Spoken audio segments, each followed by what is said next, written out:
Мусхаб ибн Умайр радиаллаху анху Мәдинеге жіберген алғашқы Құран ұстазы.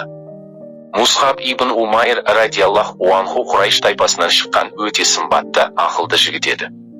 Тарихшылар мен хадисшілер Мусаб радиаллаху анху туралы Меккедегі ең хош иісті иіссуды қолданғанын айтқан. Жұрт оның хош иісіне Мусабтың радиаллаху анху сол жерден жақында өткенін түсінетін. Ол ауқатты отбасынан шыққан. Оның сұлулығы мен сүйкімділігі үстіндегі сәнді киімдері көпшілікті қызықтыратын еді. Оның ата-анасы және өзі әрқашан өте қымбат киімдер киетін. Мекке тұрғындары арасында ислам діні тарай бастағаннан кейін, мұсылмандар көбейгеннен кейін рухани әңгімелерге жиналу қажет болды. Арқам радиаллаху анху есімді бір сахаба бұл үшін Сафа төбесінің шығысында орналасқан өз үйін ұсынып, мұсылмандар сол үйге жасырын жиналатын болды. Ол үйді Дарул Аркам деп атаған. Бұл үйде пайғамбарымыздың саллаллаху алейхи уә сәлләм сахабалармен бірге жинаған ең алғашқы діни мектебі болды. Күн сайын пайғамбарымыз саллаллаху алейхи уә сәлләм туралы және алғашқы мұсылмандар туралы қауесеттер көбірек тарады. Олар Әбу Бәкір радиаллаху анху, Біләл радиаллаху анху, Сумая радиаллаху анха және басқа адамдар туралы әңгімелесті. Мусхаб бин Умайр радиаллаху анху жас болса да мұқият тыңдап, бір күні Дарул Аркамға барып, пайғамбармен саллаллаху алейхи уә сәлләм оңаша сөйлесуді ұйғарады. Мусхаб радиаллаху анху Құран оқуын және аяттардың тәпсірін қайталауды тыңдады. Екі рет келгенде ойланбастан ешбір күдіксіз иман келтіріп, исламды қабылдады. Бұл кезде ол шамамен 17 жаста болатын. Бұл жасырын жобаның алғашқы 3 жылында болды. Мусабтың радиаллаху анху анасы Хунас бин Мәлік баласын қатаң тәртіппен тәрбиелеген білімді әйел еді. Мусхаб радиаллаху анху анасынан қатты қорықты, сондықтан исламды қабылдағаннан кейін анасы бұл туралы білдірмеуге тырысты. Мусхаб радиаллаху анху Дарул Аркамға жиі баратын, сондай бір сапарда туысы Усман бин Талха оны көріп, Мусхабты радиаллаху анху екінші рет көргеннен кейін анасын хабарлаған. Исламды қабылдаудың құпиясын Меккеде жасыру өте қиын болды. Анасы мен туыстары ислам дінін қабылдағанын білген соң, оны үйқамаққа алып, бөлмесіне күзетшілер қойды. Отбасы оны көндіруге және бұған қарсы тұруға тырысты. Бірде күзетшілер демалып жатқанда ол қашып құтылды. Содан кейін ата-анасы оны киім-кешек жеммен қамтамасыз етуді тоқтатты. Мусхаб ибн Умайр радиаллаху анху кедейшілікте өмір сүрді. Соған қарамастан, бай өмірден кейін қайыршы болу қиын болғанымен, тағдыр дайындаған барлық қиындықтарды басынан өткерді. Пайғамбарлықтың 5-ші жылы, күн күнтізбесі бойынша 615 жылы сахаба Усман ибн Мазун бастаған 15 адамнан тұратын топ Меккеден Эфиопияға аттанды. Ол жерде оларды өте жақсы қарсы алды. Онда 3 айға жуық тұрғаннан кейін бұл топты Меккенің асылдары исламды қабылдапты. Енді мұсылмандар емін еркін жүре беруге болады деген жалған хабар тарады. Мұсылман Меккеге қайтуды ұйғарды. Мұсылмандардың бір бөлігі Эфиопияға оралды, ал бір бөлігі қалды. Қалғандарды пұтқа табынушылар азаптай бастады. Осыдан кейін пайғамбарымыз саллаллаху алейхи уә сәлләм 100 адамдық мұсылмандардың тағы бір тобын Эфиопияға жіберді. Хижратқа келген мұсылмандардың бірінші тобының ішінде Мусхаб ибн Умайр радиаллаху анху болды. Бірақ Меккеге оралғаннан кейін ол одан қайта шықпады. Мұны білген туыстары оның мұсылман екеніне бас иді. Мәдинаға келген Мусхаб радиаллаху анху бірінші Ахабада ант берген ансарлардың бірінің үйіне орналастырады. Оның есімі Асад ибн Зурара радиаллаху анху еді. Мусхабқа радиаллаху анху жан-жақты көмектесіп қолдады. Олар бірге Мәдина көшелерін аралап, адамдармен кездесті. Бір күні Мусхаб радиаллаху анху отырып, Құран кәрімді оқи бастады. Адамдар оның айналасына жиналып тыңдады.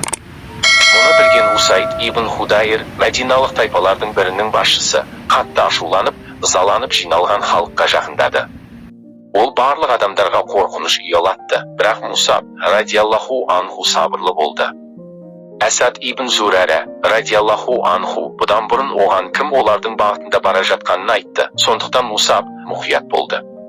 Усей ибн Худайр оларға жақындап, Мәдина тұрғындарының арасына қандай пәле себіп жатырсыңдар? Сіз айналаңызға әлсіз адамдарды жинап, олардың сізге ергенін қалайсыз ба? Мусхаб радиаллаху анху еш қиналмай былай деп жауап берді. Уа басшы, сіз өте дана адамсыз. Бізді қуып жібермес бұрын, отырыңыз да тыңдаңыз. Ұнаса қабыл ал, ұнамаса тараймыз. Бұл нәзік ұсыныс іске асып, Усайд бин Худайр отыра қалып тыңдай бастады. Мусхаб радиаллаху анху әдемі дауысымен Құран аяттарын оқып, ислам және пайғамбар туралы әңгімелей бастады. Бұл Худайрға радиаллаху анху қатты ұнап былай деді. Ұзақ түсіндірмеден кейін Усайд бин Худайр куәлік сөздерін айтты. Әшхәду әллә илаха илаллаху вә әшхәду әннә Мұхаммадан абдуху вә расулуху. Мағынасы: Алладан басқа Құдай жоқ екеніне және Мұхаммед Алланың елшісі екеніне куәлік етемін, деді қуанышпен. Одан кейін басқа тайпаның басшысы Сағд ибн Муаз Мусхаб ибн Умайрбің исламды уағыздап жүргенін естіп, Мадинада ешкімнің біліп шығаруына жол бермеймін деп Әсәд ибн Зурәрәнің үйіне салып ұрып жетіп барды. Бұл кезде Мусхаб айналасындағыларға әдеттегідей жұмсақ үнмен уағыз айтып жатқан еді. Сағд оған айбатына дерекілік көрсетті. Әзірет Мусхаб, бауырым, алдымен мені тыңда. Егер айтқандарым ұнаса, қабыл етерсің, ұнамаса, міне мойным, шабам десең өзің біл. Мен ешқандай қарсылық көрсетпеймін деді. Сағд ашуын ақылға жеңдіріп, оның айтқандарын тыңдады.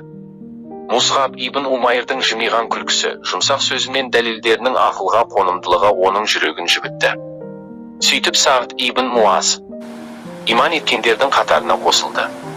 Мәдинадағы танымал адамдардың көпшілігі Усаб ибн Умайрдың радиаллаху анху уағыздауымен исламды қабылдады. Олардың арасында Усайд ибн Худайр, Сағд ибн Убәдә, Сағд ибн Муаз сияқты атақты сахабалар бар еді. Әсәд ибн Зурәрәнің үйі Құран оқылып, ислам уағыздары айтылатын орталыққа айналды. Мұсылмандар Мадинада жұма намазын оқығысы келетінін пайғамбарымыз саллаллаху алейхи уә сәлемға айтып рұқсат алды. Ансарлардан Сағд ибн Хайсаманның үйінде жиналып жамағат ретінде Мусхаб ибн Умайрдың имамдығымен алғашқы жұма намаздарын оқыды. Кейінірек Әзірет Мусхаб радиаллаху анху пайғамбарымызға келіп, Мадинадағы болып жатқан қуанышты хабарларды жеткізді. Баласының Меккеге келгенін естіп қойған. Анасы бұлқан-талқан болып ашуланды. Меккеге келген екенсің, алдымен маған сәлем бермей басқа біреуге баруға қалайша дәтің барды деп хабар берді. Мусхаб ибн Умайр болса анасына: мен Расул Алладан бұрын ешкімге бара алмаймын деп жауап береді. Бірақ пайғамбарымыздан рұқсат сұрап, апасының расына барды. Ал жазған жансақ сенімді ұстанып жүрмісің? деп жақтырмай қарсы алады. Мустаб ибн Умайр: анашым, мен Мұхаммедтің дінін ұстанамын. Ол Алла тағаланың хақ діні. Менің өздеріңізге деген сүйіспеншілігімді жақсы білесіз. Мен сенген Аллаға және елейтене сіздің де сенуіңізді қалар едім деді. Анасына жаны ашып: анасы, мұсылман болғанымды ел білсе, мазақ етеді деп ұлының ұсынысын қабылдамай тастады. Дегенмен ұсынысын қабылдамаса да, баласының наным сеніміне араласпайтын болып келіседі. Ахабадағы екінші ант. Бір жылдан кейін пайғамбарлықтың 13-ші жылы қажылық парызын өтеу үшін Мусхаб радиаллаху анху бастаған 75 адам Мәдинадан Меккеге келді. Олар меккелік мүшриктерден жасырынып, былтырғыдай жерде пайғамбарымызға саллаллаху алейхи уә сәлем ант беріп, кейін бәрі бірге Мәдинаға оралды. Ухуд шайқасы. Пайғамбарымыз саллаллаху алейхи уә сәлем Меккеден Мәдинаға көшіп келді. Сонда ансарлар Алла елшісін саллаллаху алейхи уә сәлем зор қуанышпен қарсы алды. Хижраның 1-ші жылында олар мешіт салды. Қоныс аударудың 2-ші жылы Бәдір шайқасы болып, оған Мусхаб радиаллаху анху да қатысты. Хижраның 3-ші жылында Ухуд шайқасы болып, Мусхаб радиаллаху анху мұсылмандардың туын көтерді. Шайқас кезінде жаулар туға жақындап, Ибн Кумая есімді адам Мусабтың радиаллаху анху оң қолын кесіп тастайды. Содан кейін сонда Мусаб радиаллаху анху туды сол қолына алды, олар да оны кесіп тастады. Ту құлаған кезде Мусаб радиаллаху анху туды мүгедек қолдармен көтеріп, найза лақтырылғанша ұстады да шахид болды. Мусхаб бин Умайр радиаллаху анху соғыс таласында ерлікпен қаза тапты. Оның кесілген қолдарымен мұсылмандардың туын ұстаған кезде қайталаған сөздері кейін уахи түрінде түсірілді. Бұл Әли Имран сүресінің 144 аятының басы. Мұхаммед ол пайғамбар. Одан бұрында пайғамбарлар келген еді. Енді ол өлсе немесе өлтірілсе, сендер соғысты тастап қашасыңдар ма? Сол кезде басқа бір сахаба жетіп келіп тудалады. Бір періште еді. Мусхабтың бейнесіне кіріп шайқасты жалғастырды. Оны көрген пайғамбарымыз Мусхаб деп дауыстағанда, ол мен Мусхаб емеспін, уа, Расулалла, деп жауап берді. Табараниден сахих хадис. Мусхаб ибн Умайрдің шейіт болғанын сол кезде аңғарған Алла Расулы саллаллаху алейхи уә сәлләм көз жасын тыя алмай мына аятты оқыды. Мүміндердің арасында Аллаға берген сертінде тұрған нағыз ерлер бар. Олардың кейбірі уәдесінде тұрып, Алла жолында жанын пида қылды. Енді біреуі өз кезегін күтуде. Олар серттерінен әсте тайғанда, әуелгі қалыптарынан еш айнығанда емес. Ахзаб сүресі 23 аят. Даңқты сахаба Мусхаб радиаллаху анху 40 жасында шейіт болды. Бір кездері үлде мен бүлдеге оранып дәулетті ғұмыр кешкен сахаба Мусхабтың радиаллаху анху денесінде оның денесін толық жабуға да жетпейтін киімдер болды. Егер олар үстіңгі жағын жапса, онда төменгі бөлігі ашылды. Егер аяқтар жабылса, кеуденің жоғарғы бөлігі ашылды. Ақырында пайғамбарымыз саллаллаху алейхи уә сәлләм үстіңгі бөлігін жауып, аяқтарын шөппен жабуды бұйырады. Осыдан кейін олар қалған сахабаларды жақын жерге жерледі де, пайғамбарымыз саллаллаху алейхи уә сәлләм расында мен қиямет күні Алланың алдында, Алла жолында шейіт болғандарыңа куәлік беремін деді. Сондай-ақ қасында жүрген сахабаларына былай деді: уа адамдар, оларға қонаққа барып амандасыңыз. Алланың атымен ант етемін, кім сәлем берсе, солар сәлемді қайтарады. Уа Алла тағала баршамызды қиямет күні олардың шапағатымен құрметте. Амин.